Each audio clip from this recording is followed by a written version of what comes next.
सत श्री अकाल। वाहिगुरु जी का खालसा, वाहिगुरु जी की फतेह। अज एक चीज देख के बहुत खुशी हो रही है, मन को सुकून मिल रहा है कि इन्हां जथेबंदियां दे आगू साडे बजुर्ग उन्होंने पंजाब तो इन्ना क संघर्ष शुरू किया सी। अज उन्हां दा अंदोलन, उन्हां दा संघर्ष जिन्ना तुसीं वड्डा करता, मैं समझ सकता कि उन्हां दी आत्मा नूं अज उन्ना सुकून मिल रहा होएगा साडे आगूआं नूं, बजुर्गां नूं, जिवें कोई प्यो अपने पुੱਤ नूं जवान होंदियां वेखदा। इन्हां ने अंदोलन नूं जवान होंदियां देखिया, इन्हां ने संघर्ष नूं जवान होंदियां देखिया।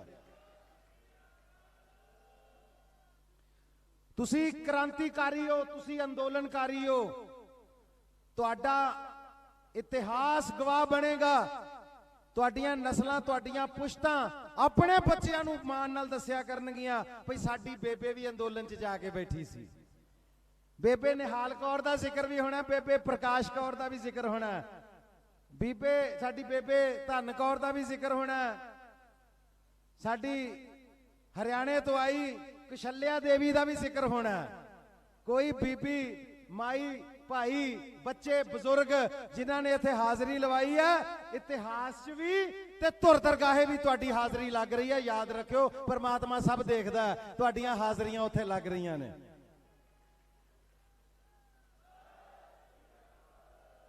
तुसी अंदोलनकारी, तुसी क्रांतिकारी।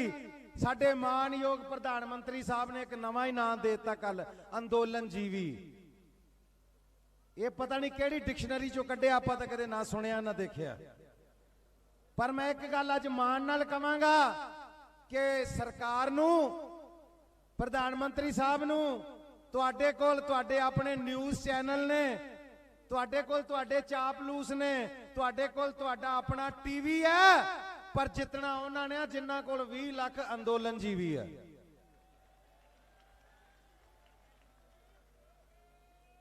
सो गल यह है जी कि तुसी जो जाबता, जो सबर, जो संतोख तुसी दिखाया है, एक विश्व दे विच मिसाल बन गई है। और तुहाडे सबर का इम्तिहान पल पल लिया जाएगा। तुहाडा सबर तोड़न की कोशिश की जाएगी, तुहानू बखेरन दी, नखेड़न की कोशिश की जाएगी, धर्म दे, जात दे, प्रांत के नां ते तुहानू वंडन की कोशिश की जाएगी। वो सारियां कोशिशां तुसी अज तक फेल कीतियां ते अगों भी फेल करते रहना इन्हां दियां कोशिशां नू। ये कोशिश ऐसी इन्हां दी कोई कामयाब नहीं होण देनी।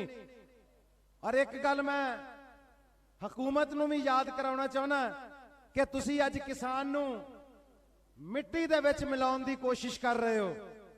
तुसी सोचते हो कि किसान नू मिट्टी च मिला देंगे तो खत्म हो जाएगा।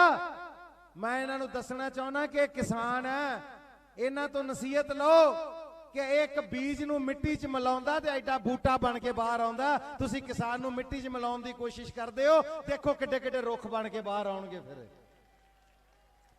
ये मिट्टी च नहीं मिला रहे, ये सानू तुसी बीज रहे हो। ये संघर्ष बीजे जाणगे, हमेशा ही संघर्ष अपने हक की आवाज बन के साडी धरती ते उगदे रहणगे, उठदे रहणगे, छां करदे रहणगे आउण वालियां नस्लां नू।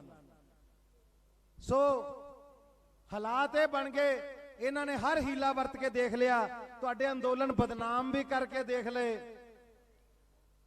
झूठ भी बोल के देख ले, पोस्टर भी कट के देख ले, जिहदे ते एक बड़े सोहने किसान मुंडे दी फोटो सी, जिहड़ा सरकार दी तारीफ कर रहा सी कि मैं तो बड़ा खुशहाल किसान हूं।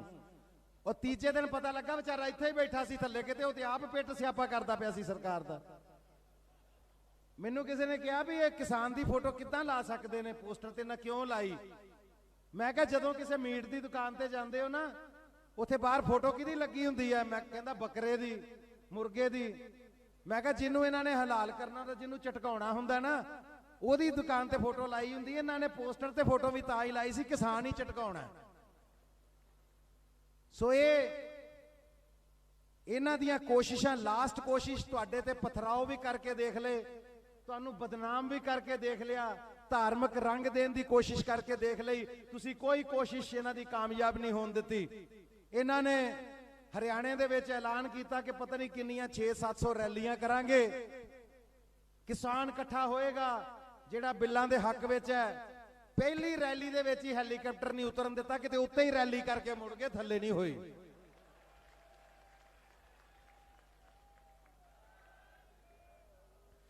ਉੱਥੇ ਬਾਅਦ ਚ ਉਹਨਾਂ ਸੋਚਿਆ ਵੀ ਰੈਲੀਆਂ ਕਰੀਏ, फोन करते सी, हाँ जी कल वाली रैली का क्या बना जो कल हो रही है। वो फोन आते सी, कहते सर टेंट का इंतजाम हो गया है, स्टेज का भी इंतजाम हो गया है, चाह पानी कॉफी का भी इंतजाम हो गया है। कहते पर किसानां दा इंतजाम नहीं होया, वो कित्थों आउणे ने।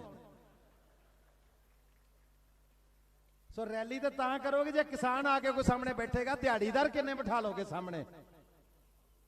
ये तो उन्हें जेड़े जेबां चों खर्च करते पे ने, जिन्हां ने घर वेचते थे, वो भी लोग बैठे ने, गड्डियां वेचतियां, प्लाट वेचते, पता नहीं की अपना सरमाया वेच के इत्थे आके बह गए, लंगर लाए हुए ने लोकां ने। इन्हां नूं की कोई खरीद लेगा। ये रेट लाउंदे ने। साडी एक माता बारे कंगना ने,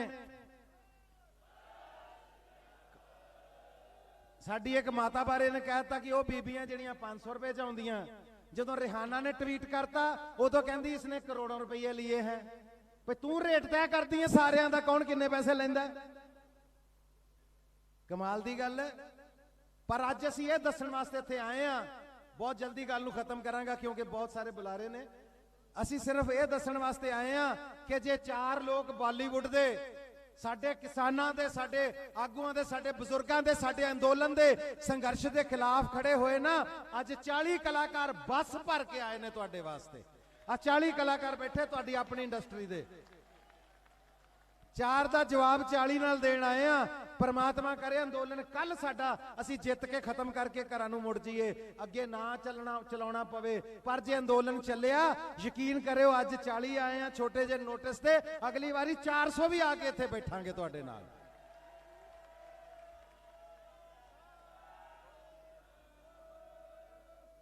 सो सिर्फ इन्नियां क बेनतियां करनियां सी कि अपने जज़ब ते, अपने ज़ाब्ते ते कायम रहो, आवाम तक गल अपनी पहुंचाते रहो, अपने आगुआं दा अदब करो, जो कहंदे ने सिर्फ वो मनो। मेरे वर्गे बहुत कुछ कहणगे स्टेज ते आके, बड़े बुलारे आउणगे, आपो अपनी राय दे के जाणगे, पर कदे किसी दी राय तो प्रभावित नहीं होना। अपनी राय जरूर बनाउणी है। तुहाडी राय ओदी राय नाल मिलदी होवे तां गल होर है। मैं इत्थे कोट करना चाहांगा शहीद भगत सिंह हुणां नूं। उन्हां दी मैं जिंदगी च पहली जदों किताब पढ़ी, मैं 17 साल दा सी। उन्हां दी किताब मैं पढ़ी, बड़ी अच्छी विचारधारा लगी, पर लास्ट लाइन जदों लास्ट पैरा पढ़िया उन्हां दा, मैं उस किताब नूं 100 वारी चुम के नमस्कार कीता। उन्हां ने एंड ते लिखिया सी कि जो मेरी विचारधारा सी मैं इस किताब च लिखी है। पर कहंदे मैं नौजवानों नूं बेनती करदा कि मेरी किताब पढ़ के मेरी विचारधारा अडॉप्ट करन दी बजाए, जे तुहानूं रब ने दिमाग दिता अपनी विचारधारा जरूर बनाओ, अपने दिमाग नाल जरूर सोचो।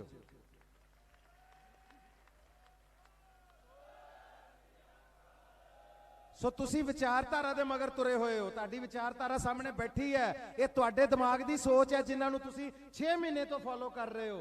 अज कोई आके अपने विचार प्रगट करदा, उहदे जज्बात कीमती हो सकते ने, उहदे इमोशंस हो सकते ने, उहदी भावना सच्ची हो सकती है, पर डगर ते किवें चलना है, रस्ते ते किवें चलना है, अपना पथ किवें नहीं छड्डना, असीं किवें सच्चे मार्ग ते चलदे हां। उस्तत करे जहान वाले उस महाकथन नूं, महावाक नूं सच करना है। वो मार्ग जो तुहाडे वड्डे दस्सणगे, तुहाडे लीडर दस्सणगे, सिर्फ ते सिर्फ वो फॉलो करना है। लीडरां च ताकत किन्नी हुंदी है, ये टिकैत साहब ने 2 घंटिਆਂ 'ਚ साबित करता सी पूरे संसार नूं। जिद्दण इन्हां नूं लगा सी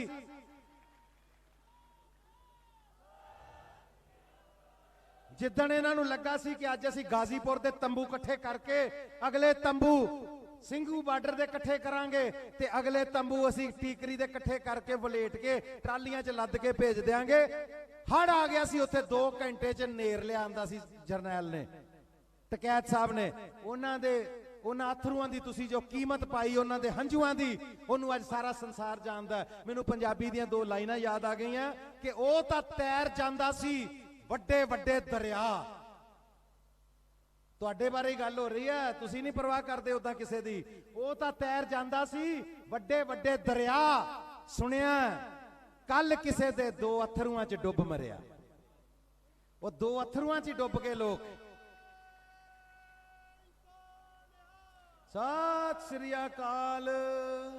ਸੋ ਮੈਂ ਆਪਣੀ ਗੱਲ ਨੂੰ ਵਿਰਾਮ ਦਿਆਂਗਾ, ਇਹੋ ਗੱਲ ਕਹਿ ਕੇ ਹਕੂਮਤ ਨੂੰ ਬੇਨਤੀ ਕਰਦਾ, ਅਸੀਂ ਕੋਈ ਅੜਬਾਈ ਨਹੀਂ ਦਿਖਾ ਰਹੇ, ਅਸੀਂ ਕੋਈ ਆਕੜਾ ਨਹੀਂ ਦਿਖਾ ਰਹੇ। ਸਾਡੀ ਅਣਖ ਆਪਣੀ ਥਾਂ ਤੇ ਹੈ, ਸਾਡੀ ਹੰਬਲਨੈਸ ਆਪਣੀ ਥਾਂ ਤੇ ਹੈ। ਹੱਥ ਜੋੜ ਕੇ ਗੁਜ਼ਾਰਿਸ਼ ਕਰਦੇ ਆ, ਕਿਸੇ ਦਾ ਲੜਨ ਦਾ ਕੋਈ ਮੂਡ ਨਹੀਂ, ਕੋਈ ਇੱਥੇ ਧੱਕਾ ਕਰਨ ਨਹੀਂ ਆਇਆ, ਹੱਕ ਮੰਗਣ ਆਏ ਆ। ਮੰਗਿਆ ਮਿਲ ਜਾਣਗੇ ਠੀਕ ਹੈ, ਨਹੀਂ ਤਾਂ ਸਾਡਾ ਇੱਕ ਨਾਰਾ ਹੁੰਦਾ ਕਿ ਹੱਕ ਜਿਨ੍ਹਾਂ ਦੇ ਆਪਣੇ ਆਪੇ ਲੈਣਗੇ ਖੋ। ਹੱਕ ਤਾਂ ਮਿਲ ਜਾਣਗੇ, ਪਰ ਬੇਨਤੀ ਹੈ ਇੱਜ਼ਤ ਨਾਲ, ਇਹਤਰਾਮ ਦੇ ਨਾਲ, ਪਿਆਰ ਨਾਲ, ਮੁਹੱਬਤ ਨਾਲ ਗੱਲ ਵਕੜੀ 'ਚ ਲੈ ਕੇ ਕਿਸਾਨ ਨੂੰ ਉਹਦੇ ਹੱਕ ਦੇ ਦਿਓ। ਉਹ ਪਿਆਰ ਸ਼ਾਂਤੀ ਨਾਲ ਆਪਣੇ ਘਰ ਮੁੜ ਜਾਏਗਾ। ਇਹ ਕਾਲੇ ਕਾਨੂੰਨ ਤੁਸੀਂ ਵਾਪਸ ਲੈ ਲਓ, ਕਿਸਾਨ ਆਪਣੇ ਘਰਾਂ ਨੂੰ ਵਾਪਸ ਚਲਾ ਜਾਏਗਾ। ਕਿਉਂਕਿ ਹਕੂਮਤ ਨੂੰ ਮੈਂ ਇੱਕੋ ਗੱਲ ਲਾਸਟ ਤੇ ਕਹਿਣਾ ਚਾਹਾਂਗਾ ਕਿ ਤੁਝ ਸੇ ਪਹਿਲੇ जो यहां तख्त नशी था, तुझसे पहले जो यहां तख्त नशी था, उसे भी अपने खुदा होने का इतना ही यकीन था। ਉਹਨੂੰ ਵੀ ਲੱਗਦਾ ਸੀ ਮੈਂ ਹੀ ਖੁਦਾ ਹਾਂ, ਪਰ ਖੁਦਾ ਉੱਪਰ ਬੈਠਾ ਹੈ, ਖੁਦਾਵੰਦ ਕਰੀਮ ਆਪੇ ਹੀ ਫੈਸਲੇ ਕਰਦਾ ਹੈ। ਪਰ ਬੇਨਤੀ ਹੈ, ਤੁਸੀਂ ਬੜੇ ਸੋਹਣੇ ਪੋਸਟਰ ਬੈਨਰ ਲਾਉਂਦੇ ਹੋ, ਇੱਕ ਰਿਕੁਐਸਟ ਹੈ, ਇਹ ਹਿੰਦੀ 'ਚ ਵੀ ਜ਼ਰੂਰ ਲਾਇਆ ਕਰੋ, ਇੰਗਲਿਸ਼ 'ਚ ਵੀ ਲਾਇਆ ਕਰੋ। ਅੱਜ ਤੁਹਾਨੂੰ ਪੂਰਾ ਇੰਡੀਆ, ਅੱਜ ਤੁਹਾਨੂੰ ਪੂਰਾ ਸੰਸਾਰ ਪੜ੍ਹਨਾ ਚਾਹੁੰਦਾ ਕਿ ਤੁਸੀਂ ਇੱਥੇ ਕੀ ਲਿਖ ਕੇ ਲਾਇਆ। ਮੇਰੀ ਬੇਨਤੀ ਹੈ, ਪੰਜਾਬੀ ਭਾਸ਼ਾ ਸਾਡੇ ਤੱਕ ਸੀਮਿਤ ਰਹਿ ਜਾਂਦੀ ਹੈ, ਸਾਨੂੰ ਤਾਂ ਸਾਰਿਆਂ ਨੂੰ ਪਤਾ ਹੀ ਅਸੀਂ ਕੌਣ ਆ, ਕਿ ਇਸ ਹੱਕ ਲਈ ਖੜੇ ਆ।